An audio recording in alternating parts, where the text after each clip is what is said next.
Hi, welcome to Mathematics with Tom.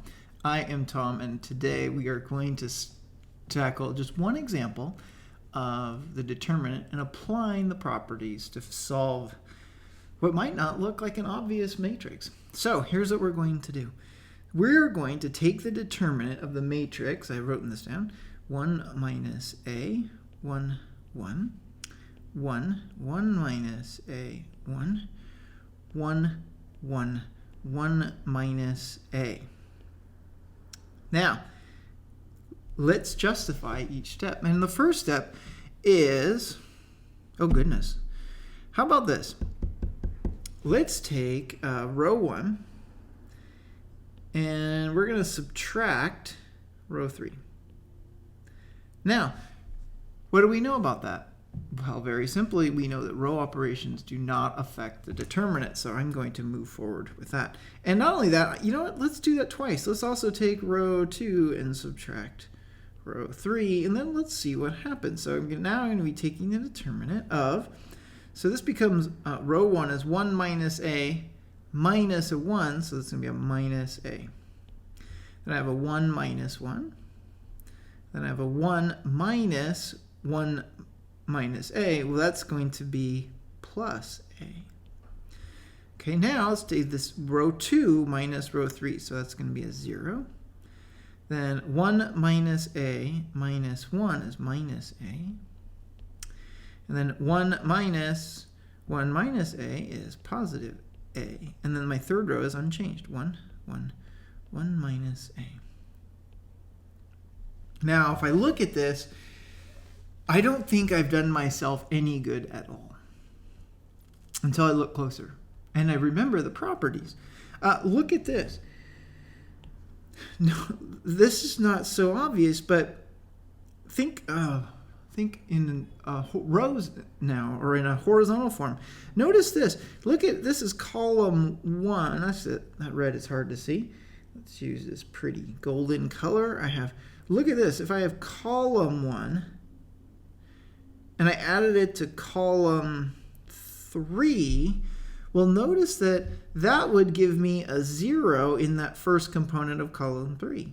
And look at that. If I took column 2 and I added it to column 3, I'd get a 0 in the second component of column 3. Well, we don't know anything about adding and subtracting column operations, do we? We don't. No. But we do know this. We can transpose that matrix. And what we proved in our last video was that the transpose also does not affect the determinant. So I'm going to rewrite this. So row 1 becomes column 1. So minus a, 0, a. Then I have 0 minus a, 1, 1 minus a. There. So that was taking the transpose is okay, because what we said is that the determinant of a transpose is equal to the determinant of a.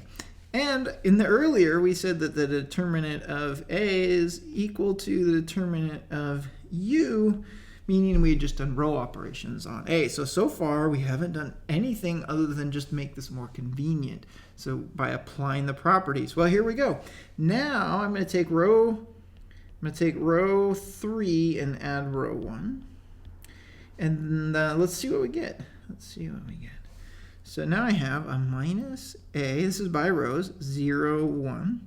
My second row is unchanged. That's a 0 minus a, 1. My third row becomes a minus a, that's 0. A plus 0 is a. And then I have 1 minus a plus 1, that's 2 minus a. And that was legit, just a row operation. Now let's do it again. Let's work on row 3 again, this time by adding row 2. Let's see what we get here.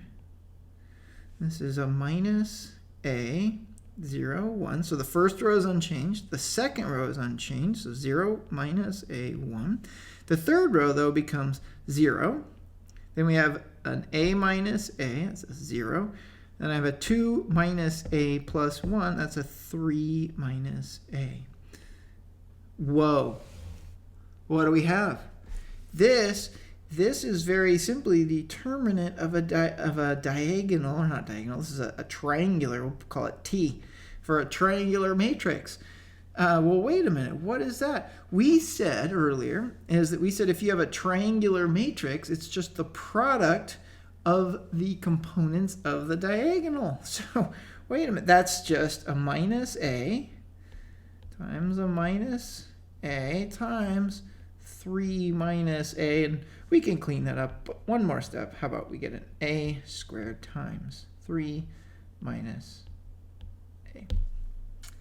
And that's an interesting example of finding the determinant of a 3 by 3 matrix just using the properties of a determinant. Now, one last insight is there is a formal formula for matrices larger than a 2 by 2, and we will be deriving that shortly. But the interesting part of this is you didn't even need that complicated formula. All you needed is just understanding of the properties of the determinant. I hope that helps.